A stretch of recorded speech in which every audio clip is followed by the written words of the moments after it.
How to Beat the Fear of Criticism. Carrie is a 1974 bestseller horror novel by American author Stephen King. Set in the town of Chamberlain, Maine, the plot revolves around Carrie White, a friendless high school girl from an abusive religious household who discovers she has telekinetic powers. However, as a young Stephen King hunched over his typewriter and wrestled with this story, a strong fear of criticism filled his heart. He believed that both the story and he would end up being losers. So convinced was he of its worthlessness, he crumpled the first 3 pages of Carrie and tossed them in trash. It was only the unwavering belief of his wife, Tabitha, who rescued those discarded pages, that propelled him to continue. This near brush with literary oblivion shows that even the most celebrated figures have grappled with the fear criticism. This anxiety is a pervasive human experience that casts a shadow over our aspirations and holds us back from fully embracing our potential. Just how humans originally came by this fear, no one can state definitely. However, one thing is certain, we have it in a highly developed form. From an evolutionary standpoint, our ancestors thrived in cohesive social groups, where acceptance and belonging were paramount for survival. Ostracism from the tribe meant isolation and inability to survive in the harshness of the world around. UNIV of New Hampshire research. In 2015, psychology studies in India reported that students were likely to perform worse when fear of negative evaluation or high levels of anxiety were present. This fear also helps to mask our authentic natures. It is a well-known fact that a thief will criticize the man from whom he steals, that politicians seek office, not by displaying their own virtues and qualifications, but by attempting to besmirch their opponents.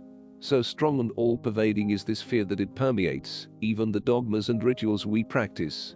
We fear expressing ourselves openly as a result of this malice. Fear of criticism robs a man of his initiative, limits his individuality, takes away his self-reliance, and does him damage in myriad ways. Parents often do their children irreparable injury by criticizing them. A famous author quotes a story: "The mother of one of my boyhood chums used to punish him with a switch almost daily, always completing the job with the statement, 'You land in the penitentiary before you are 20. He was sent to a reformatory at the age of 17. Psychologists say that one major symptom of this fear is self-consciousness. This reflects in nervousness in meeting people, timidity, awkward movement of the hands and limbs, shifting of the eyes. Some people have an uncomfortable body posture and a poor memory.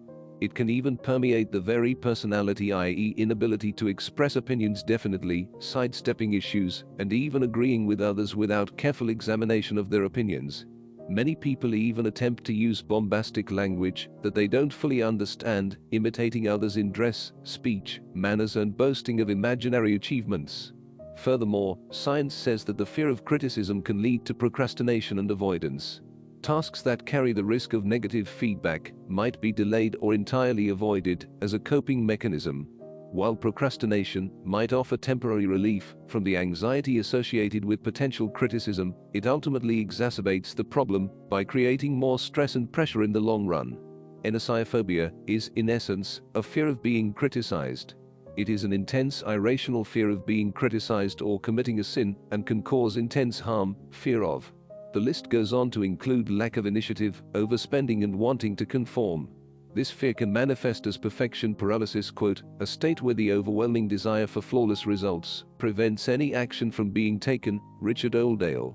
Without doubt, our deepest malice is the habit of leaving our minds open to the negative influence of other people. This weakness is all the more damaging because most people do not recognize that they are cursed by it, and many who acknowledge it don't know how to correct it. Freedom from this fear.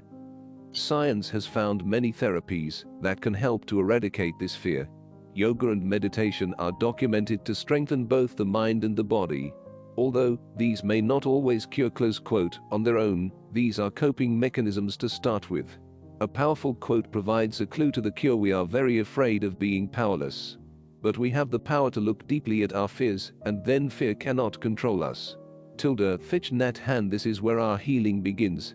We can ask ourselves, can I move forward into the unknown? Close quote. Adopting a growth mindset is another powerful strategy.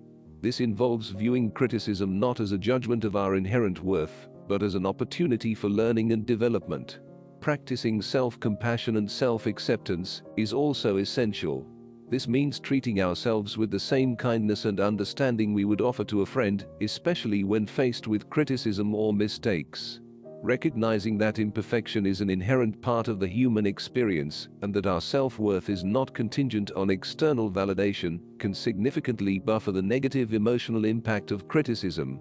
Learning to assertively respond to unfair or destructive criticism, setting limits on how we allow others to treat us, and disengaging from unkind or unproductive conversations are vital skills.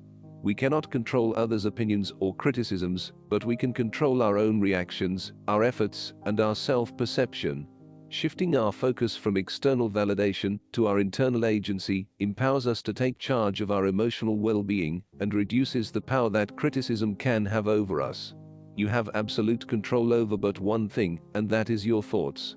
This is the most significant and inspiring of all facts known to man. This divine prerogative is the sole means by which you may control your own destiny. If you fail to control your own mind, you may be sure you will control nothing else. Your mind is your spiritual estate. Protect and use with the care to which you are entitled. You were given a willpower for this purpose. People tried to convince Thomas A. Edison that he could not build a machine that would record and reproduce the human voice, because they said no one else had ever produced such a machine. Edison rejected these thoughts. This mindset and knowledge were the things that lifted the great Edison above the common herd. People scoffed scornfully at Henry Ford. The sole difference between Henry Ford and a majority of others has been this: Ford had a mind and controlled it. The others had minds which people tended to control. Building alibis with which to explain away failure is a national pastime. The habit is as old as the human race and is fatal to success. Mind control.is the master key to overcoming this fear. It is the result of self-discipline and habit. You either control your mind or it controls you. There is no halfway compromise. The most practical of all methods for controlling the mind is the habit of keeping it busy with a definite purpose, backed by a definite plan.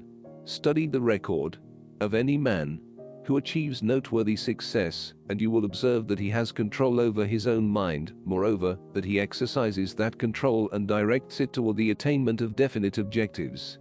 Without this control, success is not possible. Try these methods and you will get rid of this irrational fear. The result will be the attainment of many grand treasures in life. The Buddha says that fear does not prevent death, it prevents life. Disclaimer: views expressed are the author's own.